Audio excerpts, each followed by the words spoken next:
Up next, class was in session with Paul Heyman. Professor Heyman.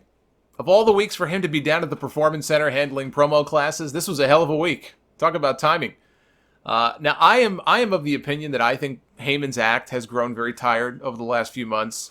And I've always been the biggest Paul Heyman advocate, no pun intended. I mean, there's nobody on promos. There really is nobody like him. He can still, when he is on and he's got the right material and the right person to talk about, there's nobody as good as him. Nobody can touch him. I do think, though, that his act has grown tired over the last several months. His material has not really changed all that much from the last couple of years. This segment here with Renee Young was a great reminder to those of us who sometimes take him for granted how freaking fantastic this guy really is. When he has the chance to sink his teeth into something different like this, he makes things feel real in a way that really, I think, is only matched, funny enough, by Brock Lesnar. So for all the shit that everybody can talk about Brock Lesnar, oh my God, it is like a gorilla monsoon outside with this rain right now. Hopefully the power doesn't go out. Especially not now. I'm talking about the best part of Raw from Monday night. But the funny thing about, Heyman and him being one of the few people who can make things really, truly feel genuinely real, is that Brock is still maybe the only person I could think of on that roster right now who can also do that when he's motivated enough to do so. When Brock actually shows up and he starts tearing shit up, he is a believable badass. So they had Renee Young doing a sit-down interview with Paul Heyman. He was all disheveled. He hadn't shaved all week after being roughed up by his own client. He was very depressed and very much not himself, and he had his heart broken. The man had his heart broken by Brock Lesnar telling him that the two of them were not friends.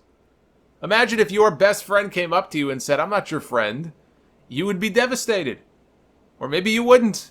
Maybe you would like him. Maybe you don't want to be friends with that person anymore. Maybe they're a moocher. I don't know. Anyway, he said he had not spoken with Brock since Raw the previous week, nor could he get a hold of him since Brock disconnected his phone. And you just know Lesnar's got one of those old Nokia flip phones.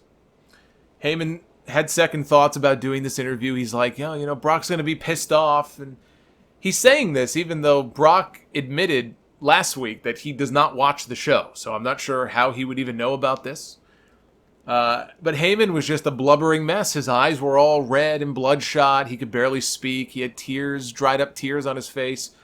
Renee says to him, who would win at SummerSlam? And Heyman said, "I've never seen Brock Lesnar so violent as he is right now. Against this Brock Lesnar, Roman Reigns doesn't stand a chance."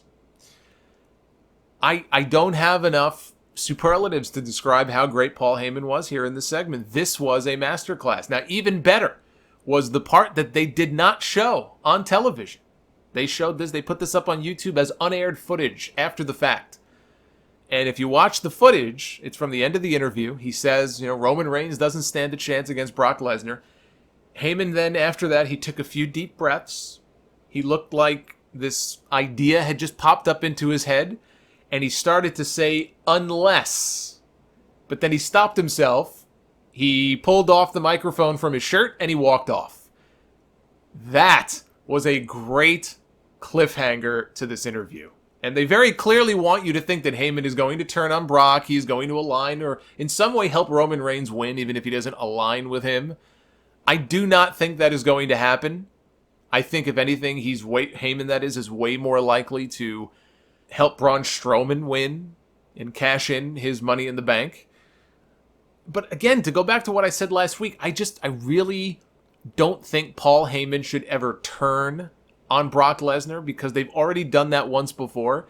And if there is any chance that Brock is either going to stick around or if there is any chance that Brock is going to leave, go to UFC, and then come back next year, all of a sudden you've taken away his greatest asset. You've taken away Paul Heyman from Brock Lesnar. I mean, Abbott and Costello were great together, but when they had a falling out with each other and went their separate ways, they were never the same. They never had the same success. But I will admit, after this interview was over, I am intrigued about what they might do at SummerSlam. I can't say I'm any more excited about the match itself, but how they get to the finish is what intrigues me. So, well done on that little cliffhanger here. That is good storytelling.